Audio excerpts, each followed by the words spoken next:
Welcome back, everyone. How many protons and electrons do the following species have? A. Potassium cation, B. Neon, and C. Oxide anion. For the purposes of this problem, we are just going to introduce a table where we have our particles for parts A, B, and C, and we're going to write down the number of protons for each and the number of electrons. Let's recall that the number of protons, P plus, that's how we can denote it, is equal to the atomic number of the element. So first of all, we're going to locate potassium. Based on the periodic table, potassium has an atomic number of 19. So we're going to say that potassium has 19 protons. Now for neon, similarly to what we had for potassium, an atomic number of 19, neon has an atomic number of 10. And that means it will have 10 protons. If we locate oxygen, according to the periodic table, it has an atomic number of 8, and that means oxide anion will have 8 protons. Keep in mind that the charge does not define the number of protons. It's actually the identity of the element alone that defines the number of protons. So we didn't worry about the charge, right? Now, it's turn to consider the number of electrons. Let's recall that if we have an atom, which is a neutral species, the number of protons will be balanced by the number of electrons. So neon is the only atom that we are considering because there is no charge, meaning it has a 0 charge. And we can immediately say that the number of electrons for neon would be 10 because it has no charge.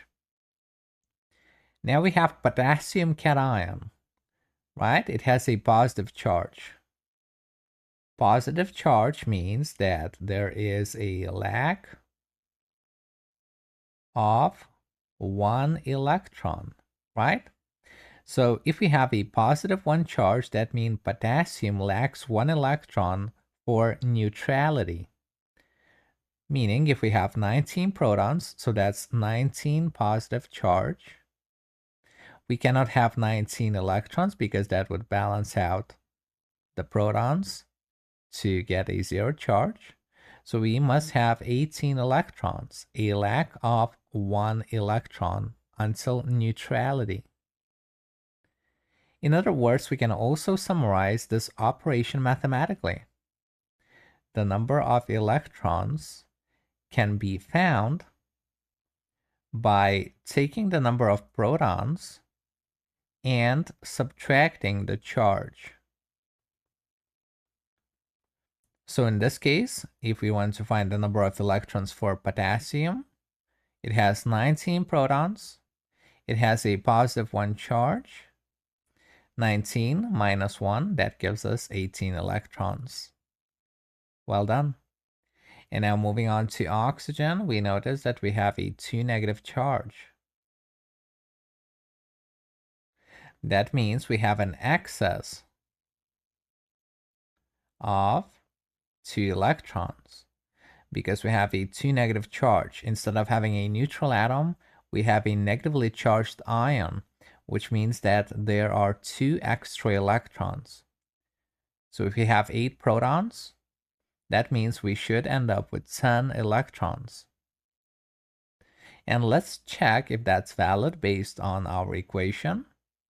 The number of electrons will be the number of protons, which is 8, minus the number of charge.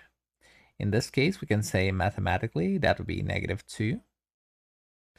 8 minus -2, that gives us 8 plus 2, which indeed is equal to 10. Well done, so we can conclude that for A, the number of protons is 19, the number of electrons is 18. For B, the number of protons and electrons is 10 each. And for C, the number of protons is 8 and the number of electrons is 10. Thank you for watching, and I hope to see you in the next video.